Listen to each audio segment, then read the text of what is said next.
পাণ্ডবেশ্বরের কোয়ারডি গ্রামে এক সপ্তাহ আগে নিখোঁজ হয়ে যায় 10 বছর বয়সী দুই নাবালিকা শ্রদ্ধা ও স্নেহা বাউরি। জানা যায় গত 1 ডিসেম্বর সকালে তারা বাড়ি থেকে খেলতে বেরিয়ে যায়, তবে আর বাড়ি ফেরা হয়নি তাদের। প্রথম দিকে সবাই ভেবেছিল হয়তো তারা চলে আসবে, কিন্তু রাত পেরিয়ে যখন খুঁজেও কোনো খবর মিলল না, তখন সন্দেহের মেঘ ঘনিয়ে আসে। পাণ্ডবেশ্বর থানা অন্তর্গত কুমারডি গ্রাম থেকে ফুটবল খেলার মাঠ থেকে নিখোঁজ হয় দুই শিশুকন্যা। জানা যায় গত রবিবার অর্থাৎ 1/12/2024 কন্যা দুটি খেলতে খেলতে মাঠ থেকে নিখোঁজ হয়ে যায়। এই বিষয়কে কেন্দ্র করে লোকাল থানায় অপহরণের একটি ডায়েরি করা হয় এবং দেখতে দেখতে একটা সপ্তাহ পেরিয়ে গেলে কোনো রকমের অগ্রগতি পাচ্ছে না বলে জানাচ্ছেন বাড়ির পরিজনেরা। এই বিষয়কে কেন্দ্র করে সরব হয়েছেন পশ্চিমবঙ্গ বাউরি সমাজ শিক্ষা সমিতির রাজ্য সভাপতি সুমন্ত বাউরি। তিনি জানান, যদি পুলিশের থেকে এই কাজ না হচ্ছে তাহলে সিবিআই তদন্ত করার দাবি জানিয়েছেন এবং তারই পাশাপাশি যদি কোনো অগ্রগতি না হয়ে থাকে তাহলে তারা দীর্ঘ আন্দোলনের নামার হুঁশিয়ারি দিয়েছেন রাজ্য সভাপতি। দুই মেয়ের খোঁজ না পেয়ে উদ্বিগ্ন হয়ে পড়ে পরিবার।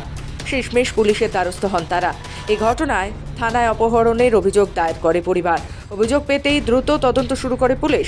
তবে এই ঘটনায় একটা সপ্তাহ পেরিয়ে গেলেও তদন্তে কোনো অগ্রগতি হয়নি বলে জানান পরিবারের সদস্যরা, যদিও এখনও পুলিশি তদন্তের আশ্বাস রেখেছেন তারা। মানে সামনে একটা মোড় আছে, মোড়ে একটা ফুটবল গ্রাউন্ড আছে, কুমারডিহি উদয়ন স্টেডিয়াম। তো ওখান থেকে বেরিয়েছিল, ওখানে খেলছিল, 2-4 জন দেখেওছে।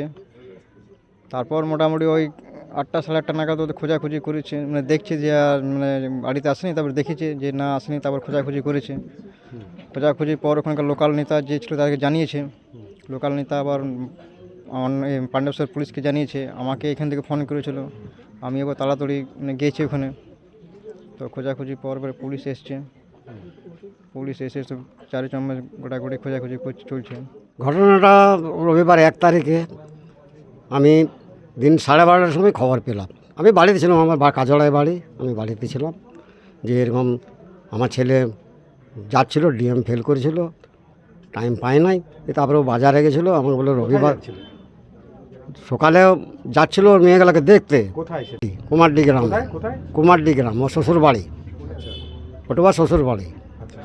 অপরদিকে বাউরি সমাজের রাজ্য সভাপতি সুমন্ত বাউরি জানান, পুলিশি তদন্তে তারা আস্থা রেখেছেন, তবে পুলিশি তদন্তের কোনো অগ্রগতি না হলে তারা সিবিআই তদন্তের দাবি করবেন বলে জানান। খুবই পরিবারটা খুবই আতঙ্কের মধ্যে আছে এবং যা দেখলাম যে কুমারডিতে যে ঘটনাটা ঘটেছে, এরা খুব সাহায্য চেয়েও কারো কাছে সাহায্য পায়নি এবং সেই রকম যদি সাহায্য করতে না এগিয়ে আসে গ্রামের মানুষ কিংবা সেখানকার পলিটিক্যাল পার্টির যারা লিডার আছে তারা, তাহলে মেয়েগুলোকে খুঁজে পাওয়াটা খুব মুশকিল। পুলিশের সঙ্গে আমি কথাবার্তা বলেছিলাম এবং পুলিশ বলল যে বিভিন্ন রকমের যে ক্লু পাওয়া যাচ্ছে, সূত্র পাওয়া যাচ্ছে, সেই অনুযায়ী তারা কাজ করছে। কিন্তু আজকে মোটামুটি অনেকটা সময় ব্যতীত হয়েছে, আর আমার মনে হচ্ছে না যে পুলিশ ঠিকমতো করে কাজ করছে। এটা কোনো হায়ার এজেন্সি যে আছে, হায়ার ইনভেস্টিগেশন এজেন্সিকে দেওয়া দরকার। তবে 7 দিন কেটে গেলেও সন্তানদের খোঁজ না পেয়ে শোচনীয় হয়ে পড়েছেন নিখোঁজ দুই মেয়ের বাবা। তাদের সন্তান ফিরে আসবে এই আশা নিয়েই তারা অপেক্ষায় বসে রয়েছেন। অন্ডাল থেকে সমীর বাদ্যকর, খবর বাংলা।